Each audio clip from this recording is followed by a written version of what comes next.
Josh here, Ritter Systems. Today's video is street fighting and which self-defense or martial art or sport is really the best. I could just tell you 100% that I'm a firm believer that Filipino martial arts or Krav Maga, these two are the very best for children and adults to be safe on the street, and I'll tell you why. Things like karate, boxing, there's a lot of hitting with a fist. And kids need to know first how to hit with the fist. They need to condition their wrist, and they need to definitely not hit with these knuckles. But in a real fight, it's hard not to get the perfect punch to land. The thing is that as soon as if I'm in a fight and I move or I put my hand up or I block, that knuckle and everything is going to go to the elbow. And the second big thing is that when you're hitting, and it doesn't matter if you're in karate or you're in taekwondo, it doesn't matter, or boxing. At the end of your punch, you're always loose. And at the end of your punch, you're going to tighten up. You're going to tighten your fist at the end of your punch, right before you hit. And that gives you the best speed and the best power. Well, the drawback with that is that your punches are loose and your hand is loose. So if I come in, it's going to break your hand. So in just a second, I'm going to show you a couple real life principles to get over that. Okay, we're back.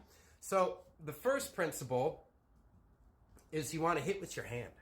This part of your hand is very hard. That part of your hand is also hard. That part. So if I'm going to hit something hard, I want to use the palm of my hand, right?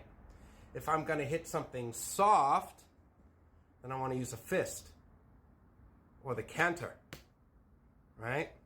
You could hit with there, you can hit with that, you can hit with that. The thing is that you have to know first how to hit. So I'm going to explain it.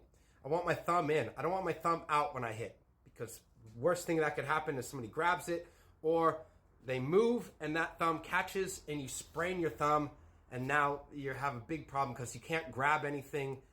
Your hand, you're distracted. So when you're hitting, you want to use this portion of your hand, keep your elbows in, and push your elbow forward with the palm of your hand. Wow, wow, wow, wow. Okay, so it looks like this. Okay?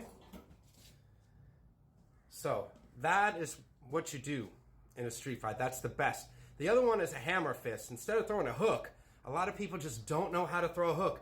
And if I'm moving and my wrists aren't taped, I could sprain my wrist. If I'm throwing a hook, I'm turning my body and everything, but you don't know what your opponent's going to do. And you have to land a hook very well. If you don't land the hook right, then you're going to hurt your wrist right there. That's why boxers tape their wrists, they tape their knuckles, so they don't hurt themselves. So when I'm throwing in a street fight a hook, I'm going to throw a hammer fist instead.